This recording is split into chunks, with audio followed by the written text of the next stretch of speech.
Hello, welcome back to the Prestige TV podcast feed. I'm Joanna Robinson. I'm Rob Mahoney. And at Rob Mahoney's insistence, we are here with the penultimate episode of FX's Love Story, JFK Jr. and Carolyn Bessette. I guess. Is that what we're going with? I guess that's the subtitle. But look, I couldn't let you and Katie have all the fun. I had to get in on some love story action.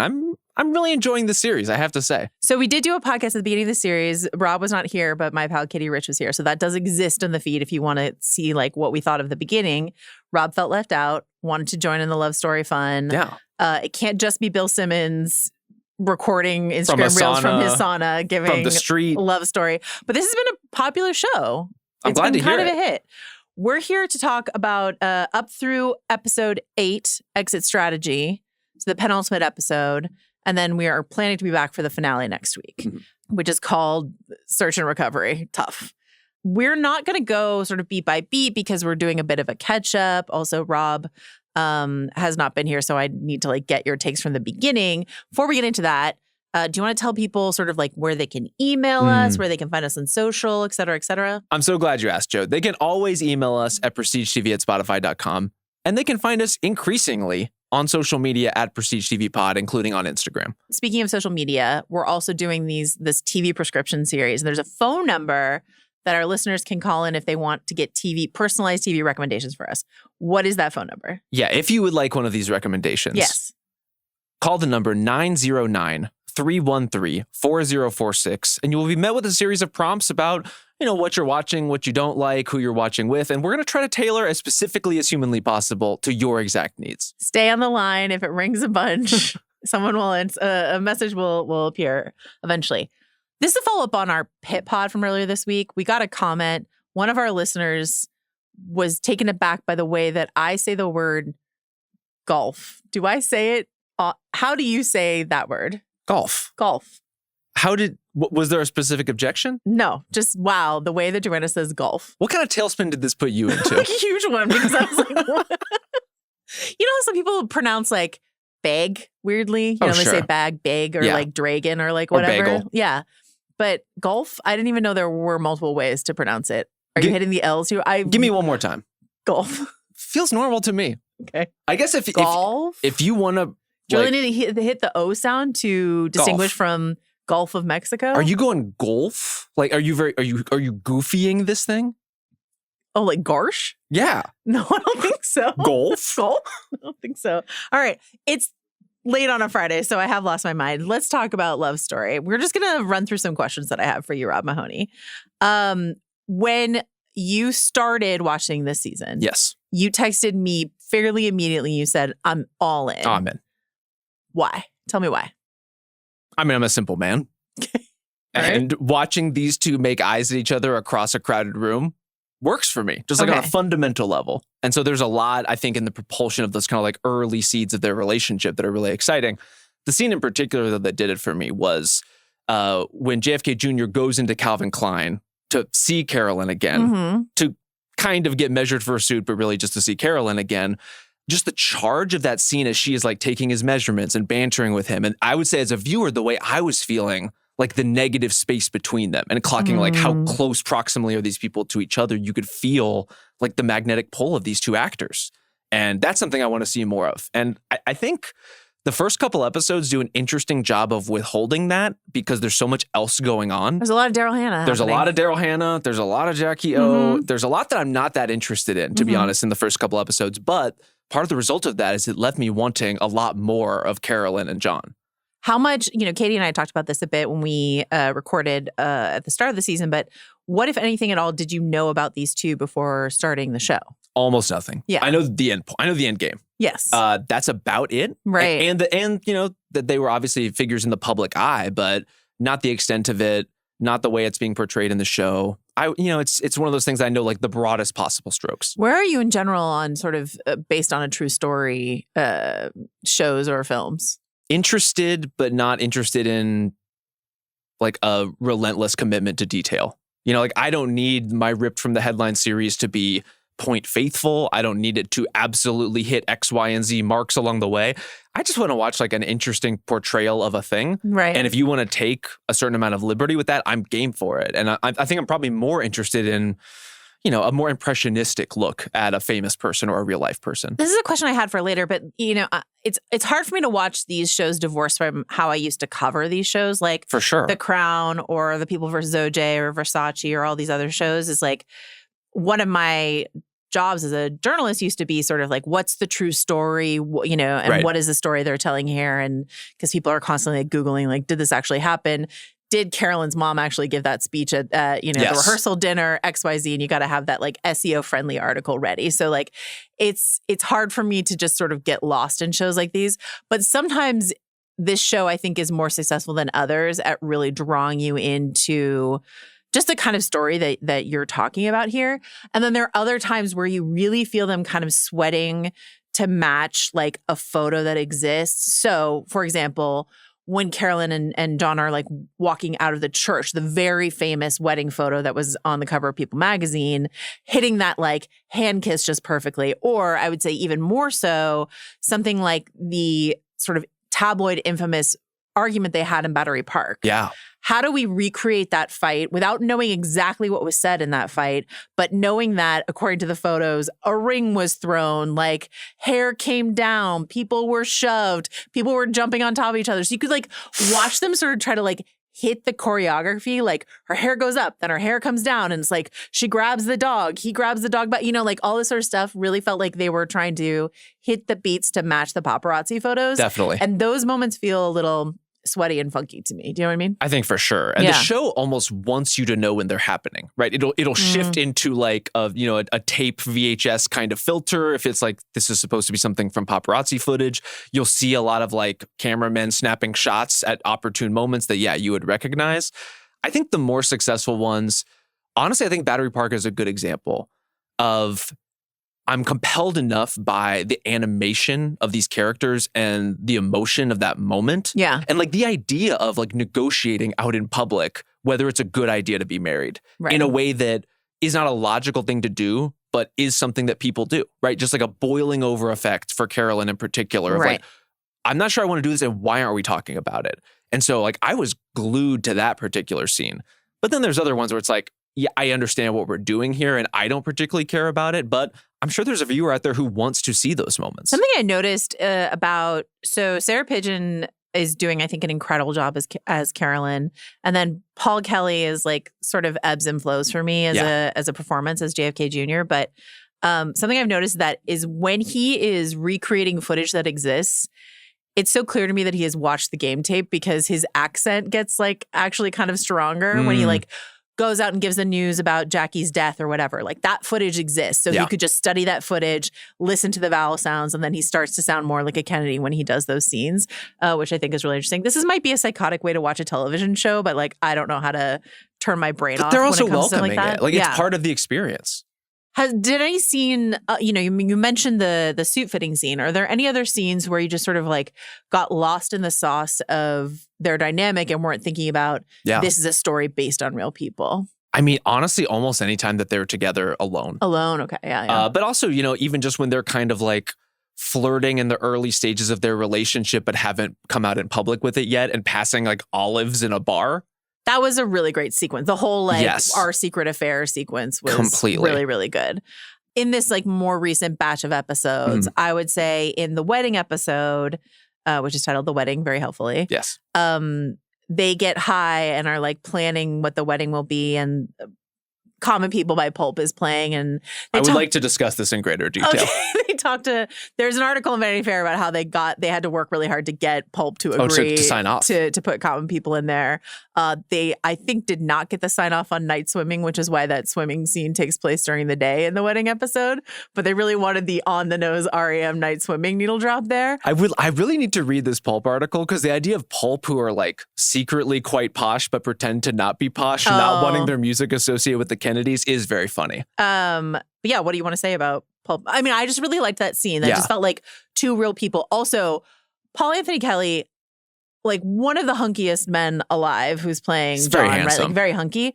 This man has zero dance moves. Oh, repeatedly. Like, often. It's a brave dancing performance. It is wild to watch. But what do you want to say about that scene or Common People? I mean, I kind of want to talk about the needle drops in general with this because I think in a slightly different format, a slightly different show, it would feel super cloying, the amount of pop music that's in this show. It's a lot. It's a ton all the time.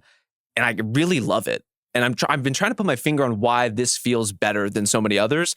And I think the Common People sequence, in addition to like all the Sade stuff, like making the music intertwine with the people's lives makes it feel so much more organic, and turning that music cue into a diegetic one. If they had just played Common People over Carolyn and John talking about their rustic wedding, I would have groaned so loud. Right. But that it's this like kind of sweet, kind of lame, like a couple in love having this moment. I'm going to turn on this music. And it's like, yeah, it's very on the nose for what they're talking about, but it just turned into a scene that I really wanted to watch. And yeah. There's also like, Katie and I talked about this a bit, but there's an interesting sort of, we're taking you through the 90s aspect to the needle drops, right? Like, definitely.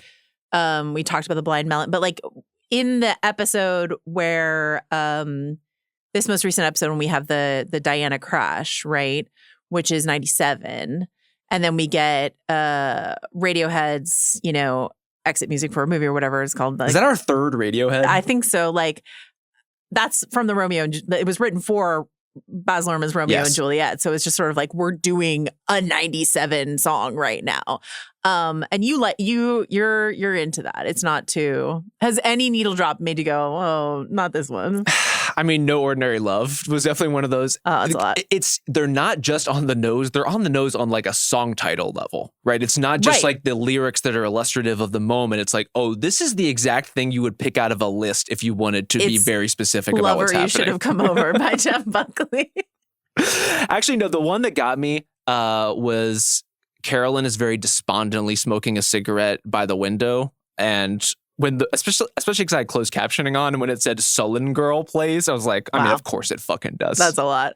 The opening of this episode, Exit Strategy, had a very stylistic energy to it. And the episode itself is essentially a long over actually 2 different years, because we end in 99 because he's got his injury, right, that he has when he flies a plane. So we're in 97 and 99.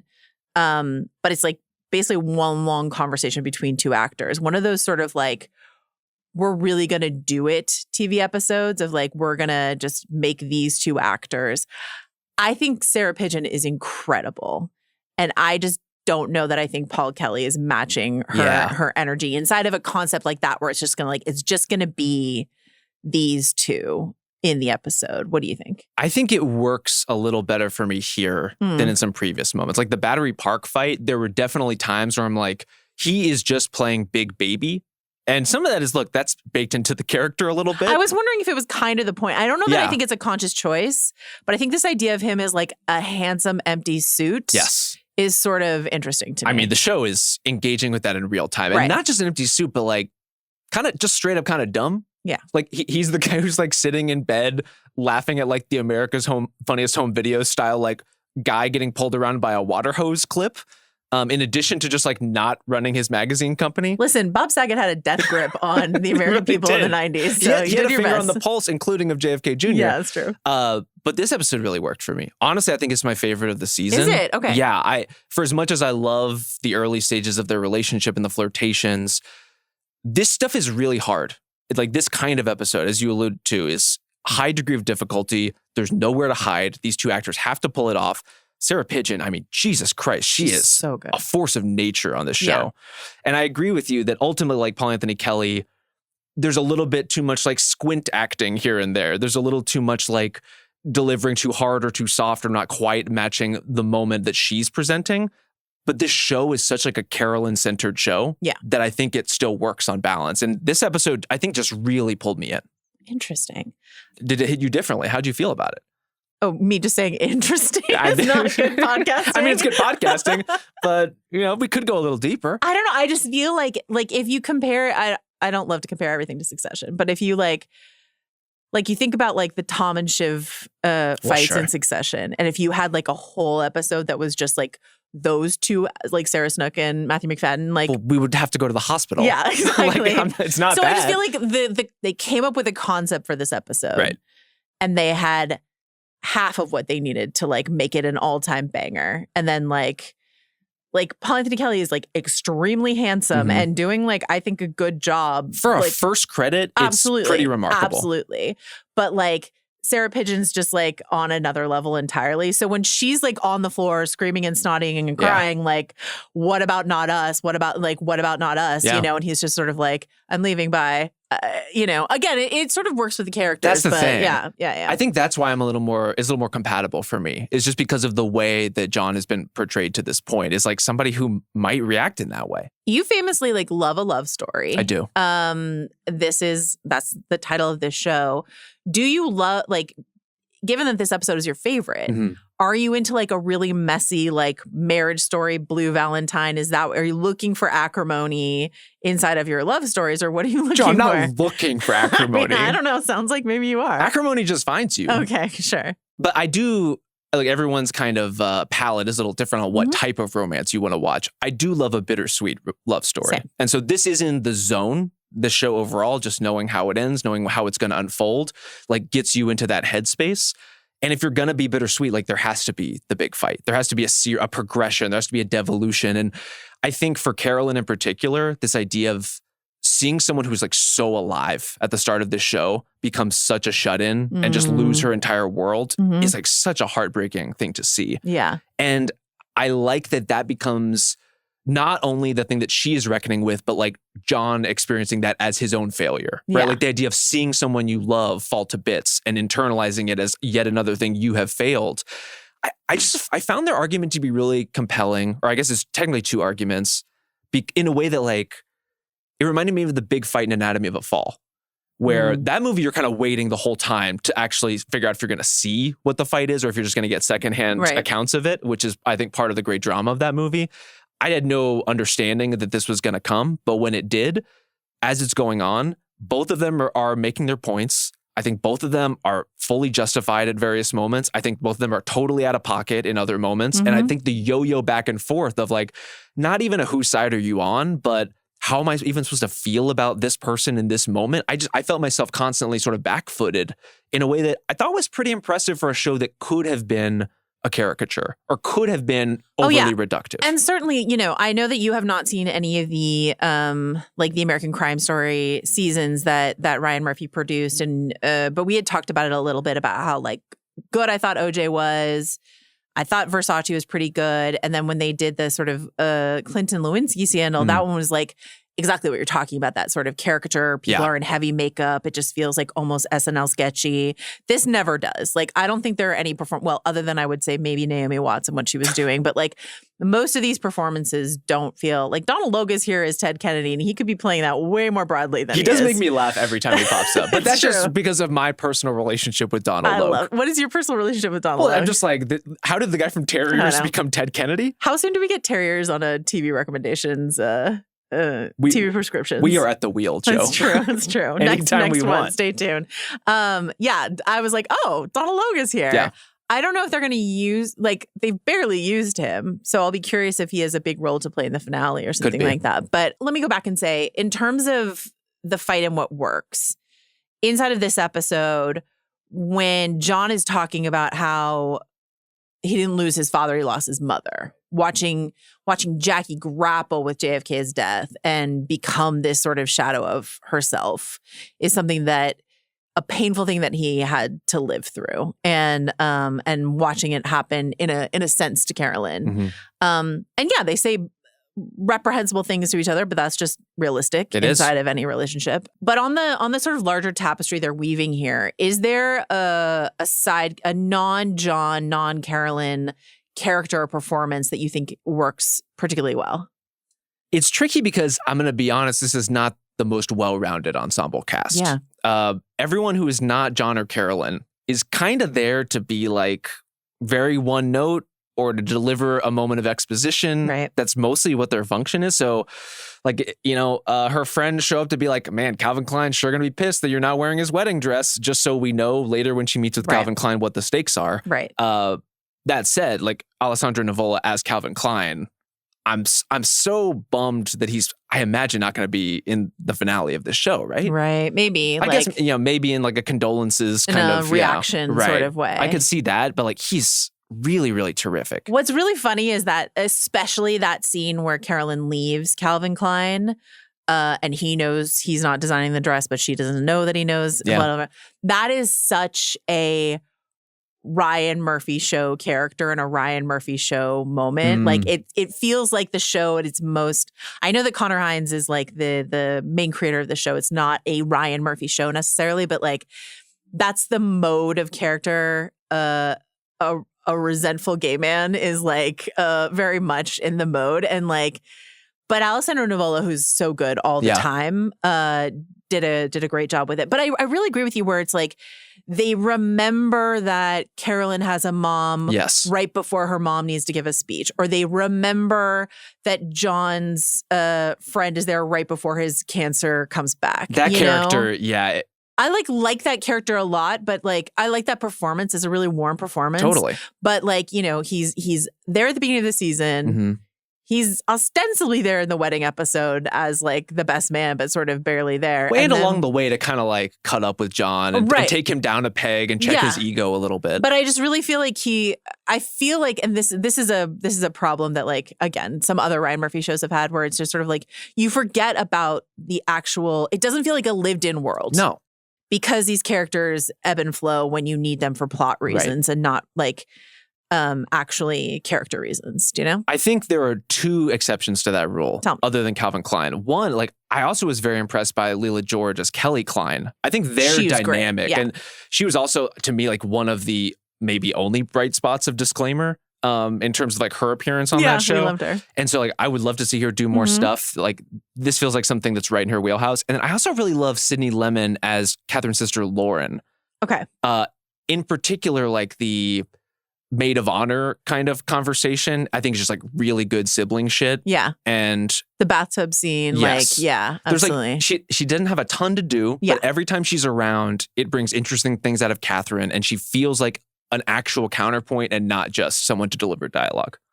I really liked Jessica Harper as Ethel Kennedy. I mean, come on. Like Jessica Harper, an absolute the fucking legend. Yeah, absolute legend. But like everything that she was doing was like what I wanted Naomi Watts to be doing with Jackie. This just did not like Ethel Kennedy is a known quantity if you follow the Kennedys, and is like very much a character, very much the like intimidating matriarch of the family, all these things, but doing it in a way that feels realistic. There are just moments when she sort of like looks at Carolyn, or the conversation she has about never being the prettiest one and all this sort of stuff like that, that just felt very human.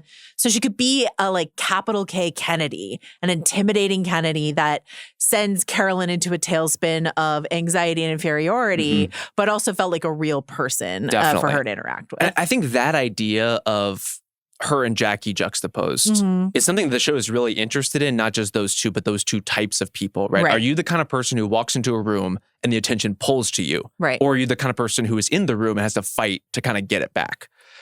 I think the show has some like interesting ideas about that. I don't know that it really has many interesting ideas about legacy or even like, combating the paparazzi or what it means to be famous. Like it's a lot of stuff we kind of have seen played out very similarly in other texts. Right. The fact that Diana's death is a key part of here at the end of the season, and like a little bit of a Ryan Murphy verse tie-in when Carolyn's like, I just saw her at Gianni's funeral. And it's like American Crime Story Versace. Shameless. Absolutely shameless. Look for Carolyn Bessette in the background. But the Diana stuff is such well-worn territory. You've seen it in The Crown, or you've seen Kristen Stewart do it, or you've seen like a ton of people, Naomi Watts. I was about to say. Like you've seen a ton of people do the Diana story, which is like very similar. And again, the show draws attention to that, to the paparazzi hunt that is. Though that is a reality of for sure the 90s and the media, and sort of like our quote unquote answer to Charles and Diana is JFK and Carolyn. But like I agree with you. I don't know that they're doing anything that I haven't seen inside of one of those Diana stories. I think the only thing that felt new from a Diana perspective was using her and Carolyn in contrast. And this is something that Carolyn brings up in the immediate aftermath of her death. Is like, Diana did stop for the tabloids and did pose for the pictures and did she did everything right. She tried to play nice with them and they still wouldn't stop. Yeah. And Carolyn tries to live a private life and tries to like go on and not participate in that. And they called her a bitch and they still wouldn't stop. And so this idea of like, there really is nowhere to go and this trap that a certain level of fame boxes you in, I think that's an interesting kind of, again, juxtaposition of those perspectives and those characters that I hadn't quite put together before. But as far as Diana herself, I mean, she is a framing device in this show. Right. Yeah, I'm trying to figure out because the show is positioning the story of these people, and Katie and I talked about this a little bit at the beginning of the season, but framing their love story as a story that spans a literal decade. Yeah. And you have a certain iconic, like Diana's death is a huge, like defining event of the 90s, but you have the rise of Kate Moss or the rise or the rebirth of Calvin Klein, or what are all these things that define a decade, or the musical choices. But I don't know that it is telling me anything particular, like in the way that the OJ story told me something very shocking and true about that specific moment in time. And about ours. Yeah. I don't know that this is holding up a mirror to anything in a way that I understand, or unearthing anything I don't already know about the decade. Yeah. I think there is a nostalgia in this series for the idea of an unobserved life. This is what Carolyn is longing to get back, right? Yeah. Like her old life where she could go about her business, where she wasn't being hounded, where she could just like hold a normal job. Yeah. And I think we all feel some version of that, right? Yes. In modern life, this concept that we are not being hounded by paparazzi, but you step outside and anything you do is observable and filmable and can be litigated on the internet by like countless people at any time. That's just like part of living in society today. And so I think there is a reach for all of us for like a point in time where someone couldn't contact you so easily, couldn't capture you so easily. But what does that mean in terms of a show that like also wants to be about paparazzi, which is such like an artifact of a very specific moment? Like being famous today I think it bears very little resemblance to being famous in the way that Carolyn and John are famous. Right. And like what Jackie and JFK went through is very different from what happens. Like this is the boiling over point for the paparazzi. It's not over because there will be like Britney Spears that comes after it. Like, it goes on. But I do think that move from like paparazzi culture into social media culture where celebrities in theory have more control over their exposure. They've seized the means of production. Exactly. But it then becomes you have to sell yourself constantly in order, like actors talk about this. Right. Where it's just sort of like, if I don't have a large enough following, no one will cast me in anything. Yes. Or writer, in the publishing industry, like authors talk about this. I can't get a book deal unless I have a large social media following. So I need to be like a personality that people enjoy. I can't just like write a book or, be a performer. They're intertwined now. And if you got into the profession before that was the case, congratulations. Yeah. But if you're trying to make it now, you have to play that game. And I think especially that discrepancy between the way that sort of fame works now versus then. Yeah. To me, this sort of tabloid culture that the show is interrogating and examining, and I want to say like on a visceral level, like very upsetting to watch and to feel. And the show does a really good job of kind of like cloistering you into Carolyn's perspective of like, this is how overwhelming and intrusive this feels all the time. Yes. And the way it disrupts you, like it changes like the fact that your grandmother won't even call you anymore because she assumes you have a drug problem because of something she read that somebody made up. And that's true, by the way. Like all these things were printed about Carolyn Bessette. Absolutely. And so like that form of like tabloid exploitation to me feels like almost like straight cannibalism, right? There's like a society of people who are just feasting on whatever the flavor of the week is. And being famous now is so much more, to me, it's less cannibalism and the very like breadcrumb myth making of like stan culture today is so much more like, I'm going to cut off a little piece of myself. It's like cannibalism versus self-cannibalism. Like, I don't know. But you're choosing what to slice in theory. You're participating in some way. This is your Hannibal agenda back in the mix, right? The Hannibal agenda continues apace all the time. But it's just like a distinctly different feeling. And I think to be in the shoes of somebody who is prohibitively famous in 2026 is just, again, it bears little resemblance to this part of it, I think. But there's always a cost. And there's a couple comments inside of this show, whether it's, you know, from Calvin Klein or John or something like that, of just sort of like the cost of fame, what the cost of fame is, what is, and this idea of like, this is what you signed up for. Right. But how could Carolyn know when that wasn't even John's experience? You know, like we see John, I don't know, playing football with the paparazzi earlier in the season. You know what I mean? Like he has this convivial relationship with them because the fervor was lower. Like he was People's Sexiest Man Alive, and his fights with Daryl Hannah were tabloid fodder. But it was just like, it wasn't the frenzy that it became once they had that wedding. Yes. I mean, he couldn't possibly know. And like the scale of this just became something totally out of control. Yeah. And as we said, he is also coming to all this from a perspective of not just, I would say this is something that he and I have in common, or at least the way he's portrayed on the show, a very like, this too shall pass kind of mentality of like, things will naturally work themselves out in a lot of cases. Yeah. The difference is he's coming to that perspective from somebody who's like never had to take care of anything in their entire life. And so he assumes that things will just happen, but he's assuming that because his business partner is secretly running the entire magazine and like killing himself to do it. And everyone has brought him everything he's ever needed. And so the idea, the optimism that John seems to operate with in this show is like, I think it makes for a very endearing quality at times, but it also makes him like so desperately out of touch with a lot of what they're trying to deal with. So just to recap, you have declared yourself the JFK Jr. of The Ringer. Literally never said that. I think that's what you just said. I am the big old dummy of The Ringer. That's what I said. The empty suit of The Ringer. No. I think my favorite episode, you said it's this most recent episode. I think mine is the Battery Park episode, not the fight itself, but that trip to Hyannisport with Ethel Kennedy, or just like all the little ways in which John is careless with her. Yes. Just sort of lightly abandons her in a way that he is completely ignorant of.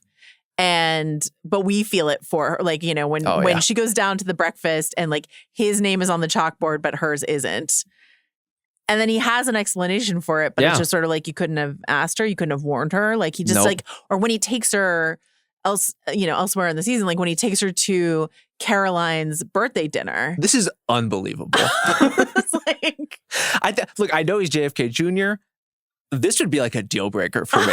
Absolutely. If someone brought me to a sibling's birthday party, didn't tell me it was a birthday, told me it was a party, but it's a dinner. Yeah, I'm out. You're done. You are clearly not operating on planet Earth if you didn't feel the need to disclose that information. How do you feel? Because I would say, you know, this is definitely the JFK and Carolyn show, but I would say the third lead of the show is Caroline Kennedy, is played by Grace Gummer. A Streep, a Dynasty actress. How do you feel like that character is working? Not super well. It's tough. Yeah, she has just kind of become the latest in the Kennedy video game boss fight that Carolyn must progress through. Right. And it's just like, that's a boring way for all of this to suss out. Especially when I really liked Caroline in some of the opening episodes. I thought she, again, wasn't given a ton to do, but had some moments. The Wake was really good, like when she and John were talking about being kids together. I think this show really does kind of get some of the sibling dynamics, even in these unusual circumstances. But she's just become like so much more of a stand-in for the family. Right. That I'm losing interest in that character by the minute. This idea that like, I'm just trying to figure out what they're trying to do with her, because this end of the season incident where Carolyn takes her daughter down to the lobby to like get some candy and the paparazzi are there and Caroline blames Carolyn. Right. And then that is the cause of this huge rift between John and Caroline. So I don't know if that's supposed to still be in effect 2 years later, but like is the point that they die and Caroline's like, I died estranged from my brother to a certain degree, or estranged from Carolyn. I don't know. You mentioned John's business partner. Mm-hmm. We've talked about the Jackie O depiction. Katie and I talked at length about the Daryl Hannah situation. I mean, it's tough. Caroline Kennedy, who has the most right to sue? The makers of this show. I think it's still Daryl Hannah. Yeah, probably. Who's just portrayed as a straight up lunatic. Yeah. And I know that's like a person whose vibe is very difficult to capture without going over the top with it. But the writing, the performance, just like literally every aspect of how she's portrayed on screen is not just uncharitable, but just absolutely wild. It's really tough. There's this really interesting, something that Katie and I talked about was, I have not been able to confirm it, but I have heard some whispers that it might be true, that the idea that this show is actually based on Michael Bergen, who is the model that Carolyn was dating before she dates John, based on his book about her and not the sort of more reputable text that they are sort of claiming the season is based on. Yeah. Again, I heard that might be true. This is not something that I feel journalistically I can put my full-throated support behind. But when Michael Bergen... So you're making a spurious allegation about a book of spurious allegations that the show might be based on? It's just like a tiramisu of spurious allegations, but soak in the ladyfingers of my opinion here. But Michael Bergen shows up very weirdly. He does. A little bit late in the season to just be kind of like, told ya, you know what I mean? Like, he gets to show up to be kind of right about something, kind of cautionary about something. A very weird scene for him to be in. Completely unnecessary. And I just don't know why that's in there, if not, as part of this whole Michael Bergen furnished us with all these details about how she gets ready in the morning or something like that. I don't know. I just found that moment really odd, if not for some debt that they owe this person. See, I'm not even sure it's like a debt they owe kind of thing. Tell me. But to me, the resonance of that scene in the text is, he is almost certainly the leak who is feeding some of these tabloids information about specifically the idea that John had proposed. Right. Almost no one else knows that information. Carolyn tells him in like a moment of kind of self-interrogation and maybe weakness. So you think he's casting aspersions on him? Maybe. Interesting. Or at least just kind of, they're not aspersions if they're true. How spurious is that? Spurious aspersions? It's a great question. On the sort of like cautionary tale I warned you front, we do have this speech from Anne Messina Freeman, Carolyn's mother, played by the absolute legend Constance Zimmer in an incredible wig. Wonderful. What did you make of this? How did you feel about this? Great tension, especially for someone who I didn't know any of this was coming. I had no idea how her mom might react to any of this. Yeah. And so, ultimately, the Bassett internal family dynamics, I found to be a welcome part of the show, and their collision with the Kennedys and her standing up in that moment with all of these people surrounded by, the closest thing that America has ever had to a grandstanding multi-generational seat of power. Yeah. And saying you know what? I really hope you show up in the way that I'm worried you might not. And I got to say, Carolyn said she was right, and she kind of seems a little bit right. Maybe she would have gotten her point across better if she had T-shirts made like Ed Schlossberg did. What was the point of the T-shirt? Was he I don't know, but it's a fact that they learned about the wedding that he handed out shirts that said that. So Carolyn had, I think, 5 requests for her wedding. One of them was no party favors, and this guy could not prevent himself from giving out a party favor. He's like, it's a T-shirt, it's merch, it's fine. All right, anything else you want to say about the show? What are you expecting from the finale? Obviously we know. I got bad news, Joe. Yeah. I've got bad news for you.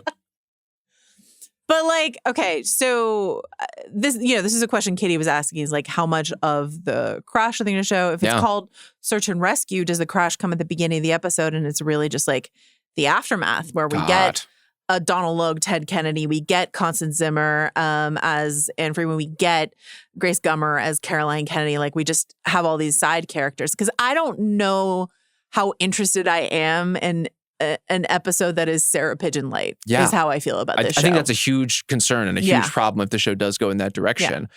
Especially if the notes that we end on in Exit Strategy is kind of the last we see or near the last we see of this relationship. It's obviously tragic, but that would just be really hard to stomach. Right. I hope we get a little bit more. I also, again, one of the things I loved about this penultimate episode was the way in which look, I'm outside my depth in terms of the literature base that's feeding this show, spurious or not. I would imagine there's a lot of things said in that room that no one else could possibly know. And so to me, I would say all of it, it's all constructed, all these behind closed doors moments. Definitely. Yeah. And that's what I like about it, right? It's what are the things you are doing to kind of fill out the portrait of these people and their relationship? And I hope there is a version of that, whether it's in the plane or, again, more on the tarmac or leading up to their flight, that kind of continues to fill in these parts of their relationship that are unknowable. It's tough because, so we've seen we've seen them have this kind of half reconciliation moment on the tarmac, but they're not going to have, to your point, another moment like her sister's on the flight. Like they're not going to have another like just us conversation after that. Yeah. So like I don't know. I have some questions. I'm very interested. I love that you love this. Like it's not that really often like that it. you love a show more than I do. So like I think this is really fun for me to see. I think a lot of it, to be honest, is the lack of familiarity with the material probably helps in this case. I do think Sarah Pidgeon has just been such a revelation as Carolyn. I can't get enough of what she's delivering on screen. As far as it's just so hard to embody a character who is supposed to have this like ineffable thing. Right. And she has an ineffable thing. But like, yes, maybe this episode's growing on me the more we talk about it, because like when she's talking about like, I fucked up, I broke my own rules. You wanted the mysterious sort of like Mona Lisa, thing that you're chasing. And I was vulnerable with you. And then you don't want it. You're tired of it. I thought that was really good. It's a great characterization. Yeah. They've really done a lot to make the two of them work together. And for like maybe at points, especially in that fight, things feel a little stilted performance-wise between the two of them. But together as a pair, they have the thing you can't fake. Like there is a real magnetic chemistry between them that I will watch as much of that as we have left. Unfortunately, fleetingly little of it. Not much. Okay. Actually, before we go, Jo. Of course. I have one thing I want to put to you. There's a trope in this episode that I think we need a name for. And it is when a character is literally trying to outrun their problems in the way that John does in this show. Like shit's hitting the fan. I gotta go run. I gotta get some exercise. Cue the Radiohead. Yeah. I have two proposals for you, but I'm open to any suggestions you may have. Before we get there, given that we talked this week on the Pit episode about your tennis proclivities, would you ever go work out your anger in a game of tennis? Oh, absolutely. Okay. I would consider, and many people who play tennis would probably agree, every game of tennis is working out something or another. This is like a Steffi Graf sort of like you make noises kind of moment. That's not me personally. Okay. It's less about a physical exertion and more just like it is a mind fuck of a sport. What's better for exercise, as the JFK of the ringer? What is for you the better? I righted that too soon. The better way for you to exercise your demons, is it basketball or is it tennis? Oh, it's podcasting. This is my therapy, Jo. I don't know what to tell you. You're on the clock. I think we put the listeners on the clock for There's they really can charge no doubt. us. Okay. What are your suggestions for outrunning your problems? And I would love any suggestions from our listeners on this too. PrestigeTV@Spotify.com. I mean, one of them simple: trauma jog. Go for a little trauma jog. The other one, Strava of the soul. It's a little more abstract. Wow. But do you have a preference between those, or do you have any other ideas to throw on the table? Arty on a Friday afternoon. We're trying. I think trauma jog is really good because it invokes trauma bond, which is an actual thing. So a trauma jog. I do feel trauma bonded to JFK Jr. after this show. I mean, our guy is going through it. I don't think it's a bad way. Here's my frustration with that. I don't think going outside for a jog is a terrible way to process your like inner turmoil that is just feels out of control. Yeah. I don't think you should then judge how someone else decides to do it, right? So when he comes home and he's like, you're still in front of the television, like that's bad. And I'm like, listen, we all process the way we process. And if you want to go jog and have a cigarette, an illicit cigarette, you can go do that. And if she wants to sit shell-shocked in front of the television, she can do that. So I like this non-judgmental space, especially for a guy who recently was trying to get over some breakup trauma by accidentally killing a dog. So I mean, you could do better. I find chaotic emotions are best processed through some sort of like physical activity. I think that is true. I would not. What's the power ranking? Tennis off the table for you, clearly. So what are we doing? It's I'm a weightlifter. Sure. So I like to lift heavy objects. Okay. I'm not a weightlifter, but I do lift You're weights. a professional weightlifter. Yeah, absolutely. Lifting heavy objects helps process turbulent emotions. We should get John. But anyway, when he was like, I'm going for a run, and she's like, what? I was like, no, I get it. He's going to move his body to get the emotions out.